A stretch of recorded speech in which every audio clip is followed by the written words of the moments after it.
Since we have decided that we are going to be recording a new album over the next few months, I wanted to be able to record more mics at one time. Previously, we only had the ability to do 8.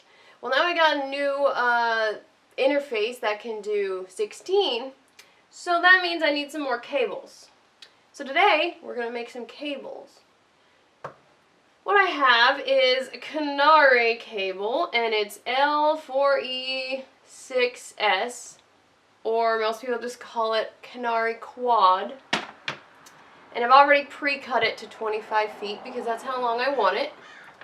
And the other thing I have is our nitric connectors, a male and a female. And these ones are NC3FXX or MXX. And here we go. So a couple of tools you're going to need are some cable strippers, wire strippers, whatever you want to call it, some needle nose pliers, and I actually also like to have just a plain pair of scissors on hand. And this thing, just this hook thing, I mean, it kind of looks like one of those things the dentist would use on your teeth. Kind of scary like that. So if it's scary like that, that's probably the right tool. So, here we go. Don't skip this or you're gonna regret it later. Open up your little bags of connector stuff and find this thing. I call this the booty. I don't know what it's called. Doesn't matter. What we want to do is put one of these on both ends of our cable first. Very, very first.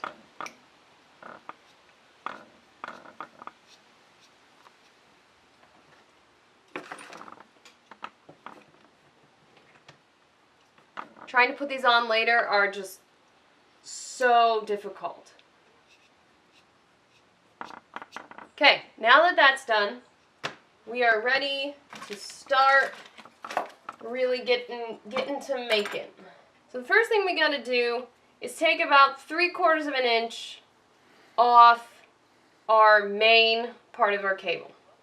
So I like to do this. I don't even know what sizes these are because one side is 12, 10, 8, 6, 14, and the other is 14, 12, 10, 8.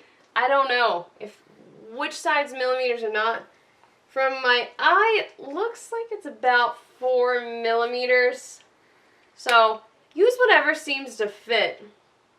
And then just very gently squeeze down and try to cut through only the black. And if I've done it well, the black should be completely released. If not, I need to take my little hook tool and just kind of break the tiny pieces of black rubber that have not broken. And once that's done, you can just pull this off all in one piece. Now here is where Cockeyed cable is far superior to any other cable. See this? See how it's really braided? This is our ground, or our shield. And personally, I like to think of it as our shield with the Cockeyed because it is really, really shielding the inner parts. It looks so secure. And also, Cockeyed cable, it comes in, I don't know, every color of the rainbow, brown, white, and black. I prefer black. I just think black is beautiful, and it looks sleek, and doesn't get dirty. So we're going to take our little tool, and this is the hardest part of the whole process, because we need to be very gentle. We are going to unbraid our little shield very carefully as to not break any of the hairs of our shield. Now, just like unbraiding your hair, you are going to lose a couple hairs no matter what you do. But do your best to be very gentle and lose as few hairs as possible. So we've got our cable unbraided, and if you're like me and forgot to turn on your soldering iron, please do that now. I like it on medium. I don't really know why. I don't know, it works on 1, it works on 5, so I prefer medium. Make sure you please put a wet sponge. Put the wet sponge, okay? Just do it. Now, back to our cable. We are going to gently pull these hairs out and all get them around to one side. Try to straighten them as best as you can. And then from there, we are going to twist all of these strands into one thick mass. So, gently twist this. This kind of hurts your fingers if your fingertips are really sensitive. So, you might want to put on a pair of gloves that, if the gloves are small and let you maneuver your fingers well, then it'll work. But if not, just suck it up, alright? So, now we have our shield all wound around itself. There's a stray. Now, the next thing we find in our canary quad is some paper. So I'm just going to rip that off. And then I find these little cotton strings. This is where I just use my normal scissors. Just chop these off. Get rid of them.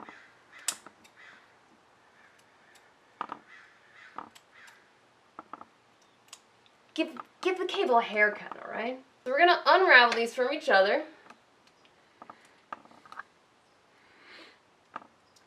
And now I'm going to get my other wire strippers. And we're going to try to pull off about 3/16 of an inch, 1/8 of an inch off of the end of each one of these. You just kind of push down and pull. And if you get it, then all the copper inside just comes off and shows in one piece. So that's the goal.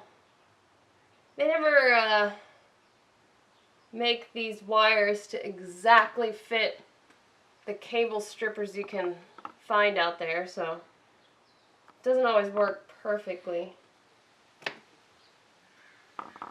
Do this somewhere where you're not going to fling these just tiny pieces of rubber at people. They get annoyed. Alright, so now we have little bits of copper exposed on 4 parts.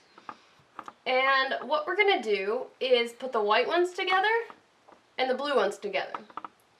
So I'm going to start with the blue and just kind of wrap them around each other, maybe twice. As best as you can. It's kind of tricky. They kind of slip around. But then we're going to wrap the copper parts together. Just like we did with the shield. We're just going to try to get them sturdy so they hold together. Same with the white. Yeah, bumped it.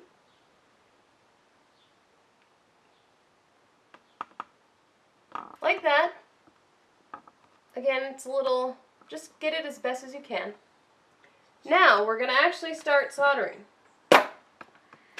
So, I'm going to get a little piece of solder.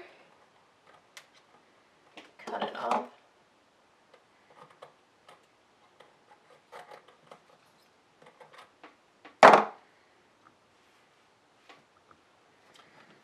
Now I'm going to get out my iron.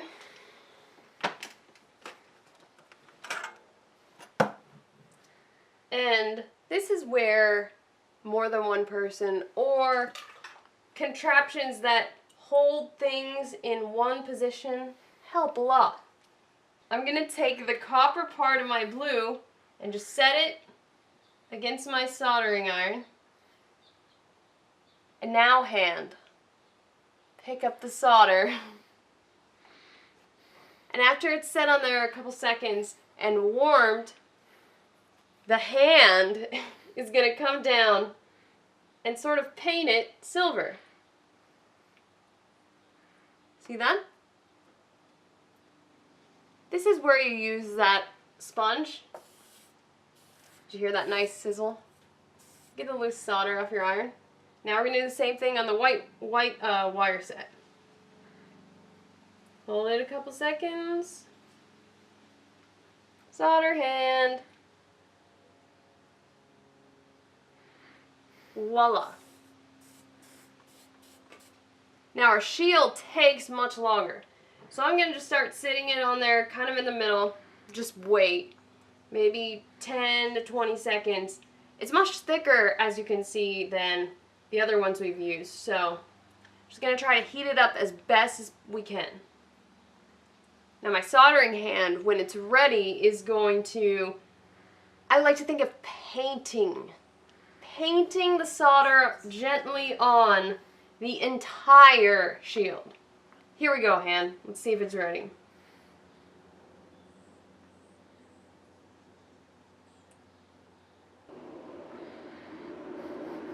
See all that smoke? I don't know if the camera picks it up very well, but hand, we need a little more solder. Try to get your head out of that region. This is not good to breathe in. I think this solder actually does have lead in it, so we don't want breathing in lead, heavy metals. Heavy metal is good for music, not in our lungs.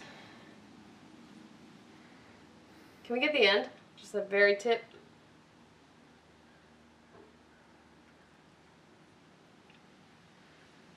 There we go. Now wipe off your iron. Let it air out. Now our hand is going to take a break for a minute, because the last thing we want to do is touch this right now when it's really hot. We don't want to burn ourselves, okay? So we're not going to burn ourselves. We're going to let it cool. If you want to, you can just do the other side right now. So I picked up the little bag with the mail first, and we need this part with the prongs, and this is what we're going to be using, the back, right now. And it's quite impossible to see on the camera, but on here are 3 tiny numbers. You might need a magnifying glass. 1 is this side, 2 is this side, and 3 is our bottom prong. Our number 1 is going to be our ground or shield. Our number 2 is going to be our hot, and our number 3 is going to be our cold. Our hot wire is going to be the blue one. So I'm going to start with that, but I'm actually going to flip it upside down. Just, I find it's a little easier to work. This is again where a third hand is just very helpful.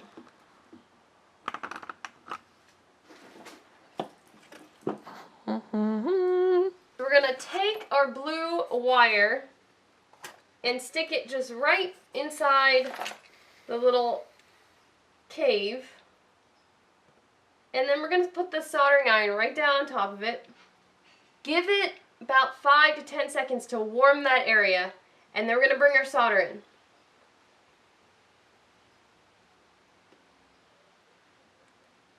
Now once we got a good amount of solder in there, we wait at least 3 seconds. Don't breathe in. Take the soldering iron away. Keep it holding. If you move it now, it's going to just fly up. It's hot metal. And now we have our connection. Now we're going to do our white. So I'm going to move the little white inside there. Just kind of hold the cable to keep it straight. Again, put the soldering iron. And then put the solder. And enough. Hold the iron. Release. Keep holding. Whew, that stings. Okay. Number 2's done. Number 3's done, sorry. Now, the tricky one is our shield, because as you can see, it's an awkward shape and it's really long. So what I'm going to do is actually use the cutting part on one of these. I could use it on the needle nose too, but I don't feel like moving it. And I'm going to bend this into, actually I'm going to use the needle nose to be our bender. And I'm just going to kind of eyeball it and see how long it needs to be, and then cut off that much.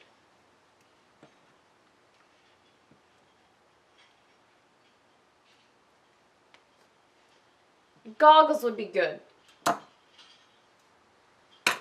You don't want metal flying directly in your eye. That could hurt a lot. Now, maneuvering this weird shaped thing into the canyon is a little tricky. It's not the easiest. Depends on how tight you have spun your strands together. So I didn't do a very good job getting them super tight. But I got in position. The shield is definitely the trickiest part, because it's never uniform like the other ones. And again, it's going to need a little longer of the iron on it because it's thicker, there's more metal there for it to really warm up and be fluid. Here we go, hand.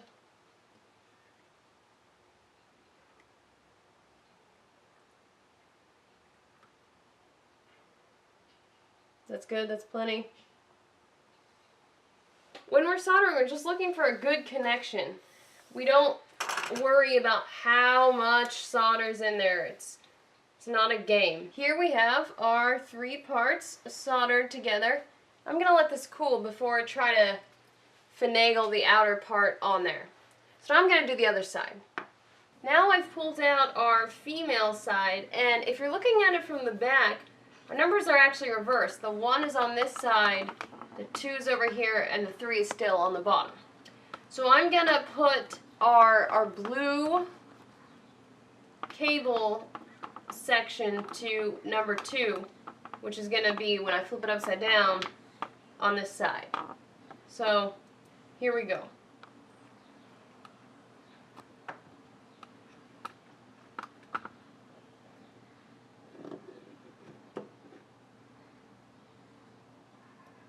These needle nose do not open wide enough.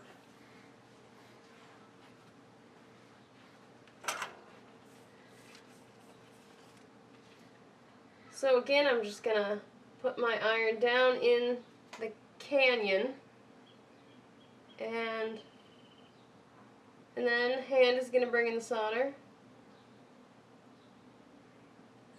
Good. 1, 2, 3, let go. Clean your iron, hold it, and we're good. Gonna push our, ow, it's still pretty warm actually, our white, if the ground does not burn me, into the number 3. I think I'm going to use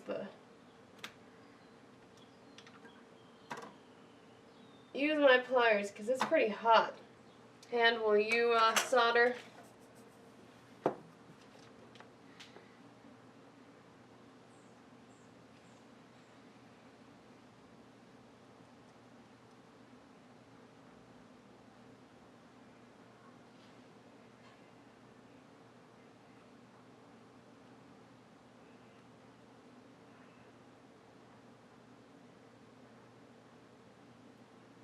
That's a good one.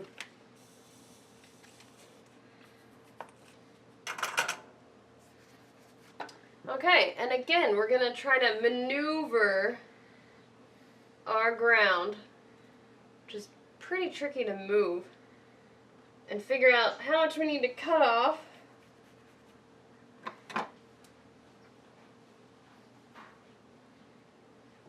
Close your eyes. We're going to get our ground. Oh, that one fits really well. Right in our canyon.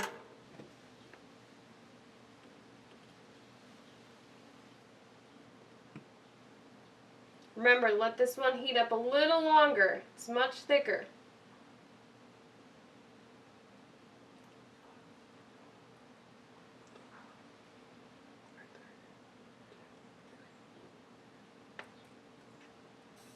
And we're done with our soldering. Make sure you get your iron good and clean. Okay, now I'm going to go back to our male end, and I'm going to put on this little booty.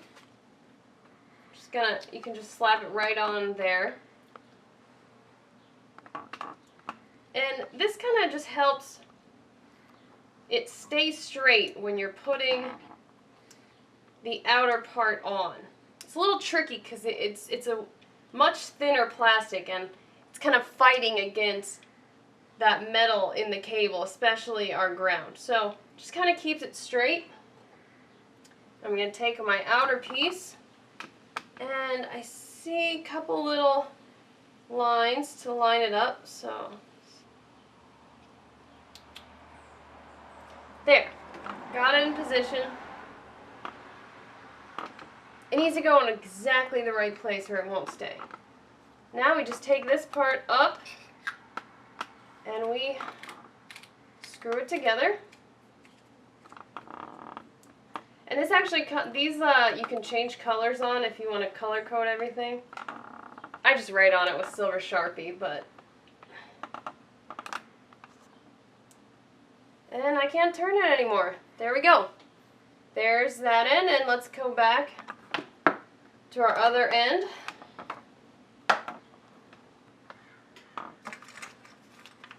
Again, put on this thin plastic booty, not the rubber one like this. Well, actually I think this is mostly plastic. The bottom's rubber, but this is plastic. Just kind of pop it. You can see there's a gap, and you can put the cable in between it. Alright, that one went on nice and smooth. And screw that together until you can't any longer. Okay, and again, if you want to, you can always change this, color code it. And there is our finished XLR cable. These are very versatile stuff. Yes, of course, they're for microphones, but you can also connect various equipment in the studio. Use it out of the back of your DI output on your bass. It's always good to have extra XLRs around, and I'm going to have 7 new ones in, well, however long it takes me to make these. So, yeah, XLR cables. Homemade. And very, very good quality sounding.